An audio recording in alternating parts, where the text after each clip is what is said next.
Hi, my name is Kemuma and welcome back to my YouTube channel.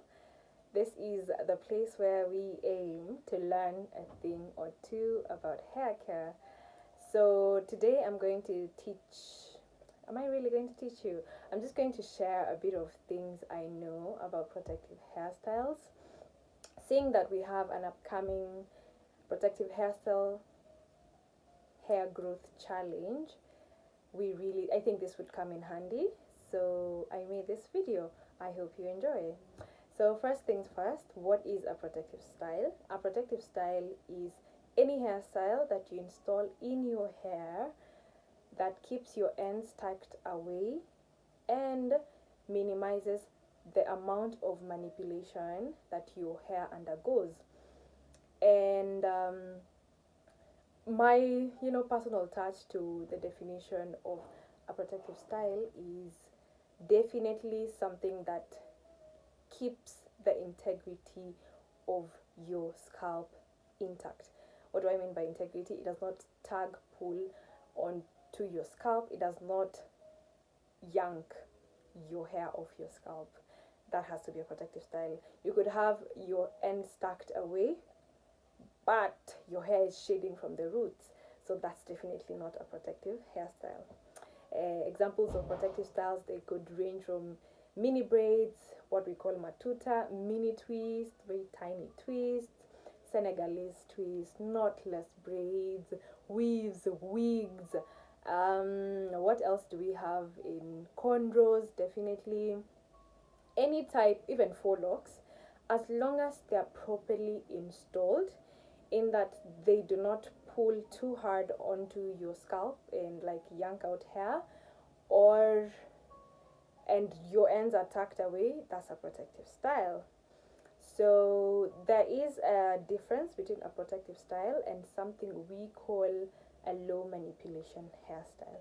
Well, a low manipulation hairstyle is any type of hairstyle that you put in your hair, but you have very low manipulation. Let's say you get to handle your hair every other week or every week. That's a low manipulation hairstyle. Examples could be keeping your hair in buns, keeping your hair in puffs, and having your hair in wash and goes, having your hair in finger coils. All those are what now we call low manipulation hairstyles. What do I prefer, or what do I recommend between protective styles and low manipulation hairstyles? Well, that entirely depends on your time you have, your schedule, and your preference generally. There are people who could have hair that's thriving with wash and goes, and there are people who could have hair thriving with braids. Like me, my hair is mostly 90% is mostly in braids, knotless braids, but I have like a different method of installation. For instance, now I have braids in my hair, and I also have them in cornrows and a bun. See, I have so much going on, but primarily it's a braid. So, but you could choose any, as long as you ensure that the integrity of your scalp is intact, and your ends are tucked away, they're healthy, and they're well moisturized. So another thing, the do's and don'ts of protective styling. The do's: ensure that you've well prepped your hair, you've washed your hair, it's clean, you've deep conditioned, and also you've either stretched it, depending on now the hairstyle you have. You either stretch it, get, if you have a few raggedy looking ends, you trim them off. So ensure you've properly prepped your hair before any protective hairstyle. Another thing that you should consider when having a protective style is you choose a favorable hairstyle. Don't have a hairstyle that is so heavy on your head, or is so uncomfortable, or you're going to take out in the next 3 weeks, yet it is a long-term protective hairstyle. It really beats the point of having a protective hairstyle for low manipulation. Do you know what I mean? So of course get a very favorable hairstyle, and also plan on how you're going to take care of your hair during the protective style. We are not saying just because you've put your hair in a protective style now you're going to abandon it until the next wash day. No, no, no, no. There is daily and weekly care of your hair. But don't panic, don't panic. That's why I'm here. I will share my tips on how to take care of the protective style whilst you're wearing it. Then the don'ts, the hard don'ts. Firstly, please, please, please, please, please, protective styles are not supposed to be painful. Actually, you've just had your braids day one and you can't sleep. Nah. We're not doing that anymore. Never. I used to do that when I was younger, actually. I used to get braids, and the first few nights you'll never sleep. But now I think we've slowly phased that out. So please ensure that hairstyle is not tight. It's not painful whatsoever. Just know. Take it from me. The moment that hairstyle is painful on your head, that's a lot of hair that you're yanking out. Because with tight and very painful hairstyles comes inflammation, and inflammation causes unnecessary excessive shedding. So you just you'd be like, oh my god, I got a new protective style, but in reality you yanked out millions of hair strands. Okay, jokes, not millions, but you get the gist.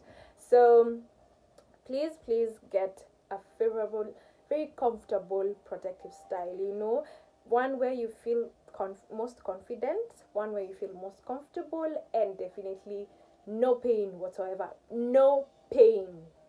I repeat, no pain. Then it should not be heavy, on your neck, where you're trying to sleep at night and you're like, oh my god, my neck, it's too heavy on your head. Don't get a heavy hairstyle. But I know, like, some of you, like, I have this friend of mine who gets faux locks. They are stunning. That could never be me. But I'm happy for her. But she really gets them, and they're gorgeously done, and they're beautiful. I don't know how she does that, but you could get them. Just ensure they're light, because when there's extra weight added onto your hair strands, that causes it to have unnecessary breakage. So we've talked about what protective styles are. We've talked about low manipulation hairstyles. We've talked about different examples of protective styles. So you have like a plethora of styles to choose from. Then we've talked about the do's and don'ts. Now I want to introduce my personal favorites when I am installing my protective style. You could borrow a leaf for sure. Firstly, leave-in for moisture. You have definitely deep conditioned your hair, which is a really, really good thing. But now we're going to go in with the LCO method. So already your hair was, you washed your hair was in water. So that was the liquid. Then the cream is leave-in, any leave-in of your choice. I'm currently using this Black Essentials leave-in treatment. I got it from my local beauty supply store. You could get any that you can find and use that. Another thing about leave-in is just get a really thick moisturizing leave-in conditioner. I'm not a huge fan of those spray type leave-in conditioners. I genuinely don't get their essence, so I would not recommend that. Then another thing you're going to want to have during your protective style is the Ayurveda hair growth oil. This is what you would use as your oil during the LCO method. LCO stands for liquid, cream, oil. So the oil during your LCO method, that's what you use. Now, depending on the type of hairstyle you choose, they could be very long term or very short term in terms of longevity. For me, I do mini braids. I do knotless like braids. So, and they last 2 months. So that's a pretty long time for my hair to be in a protective hairstyle. Then there are people who would prefer doing mini twist. Like I know someone I follow on Instagram. Her name is Wako. Yeah. Her name is Wako. Shout out to you, girl. So I follow her on Instagram. She does a mini twist and her hair is thriving. So depending on what type of hairstyles you decide to use during your protective style, then you would know how you're going to moisturize and how you're going to oil your hair. So for me, now that I have my braids in for a very long time, I prefer to have grease. Grease is it's a super sealant. The same way oil is a sealant, grease is like super. It holds in the moisture longer. So I've realized ever since I started using grease on my hair, I get very soft hair, very easy to, very moisturized hair even after 2 months.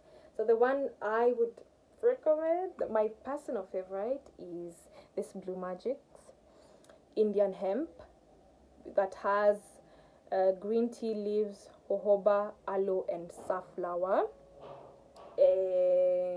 I bought it. You can get it from any beauty supply store, supermarket, or where else could you get it?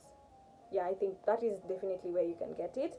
Then this other one, firstly, this has been here longer than I've been on earth. This is the this has been here a very long time. It's called Paris Coolstream. It smells amazing. It smells really, really good, and it reminds me of my childhood.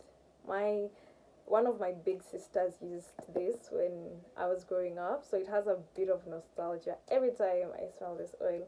So you could use this, or you could use, also this smells amazing.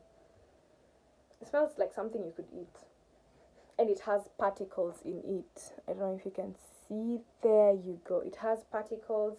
I think the tea leaves, green tea leaves, so it has particles in it. Now this is what I use when I'm installing my hairstyles.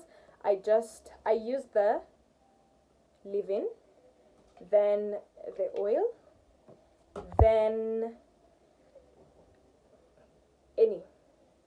I actually like to combine them because I love their smells, and they stay forever. So that's it, I think, for the protective hairstyles. If you have any questions, feel free to comment, to DM, and I really, as usual, hope you learned a thing or two, and hope I will see you in the next video. Take care. Don't ever change for anybody, don't ever trade your soul. Don't even listen to him, he don't know nothing at all. Try not to get too involved, but really it's breaking my heart how you keep changing for him. Never forget who you are. You butterfly, you're a butterfly. Butterfly, wings spread, just let it fly. Butterfly, butterfly. What is life without brightness? Be a light. You were never quiet, never so shy.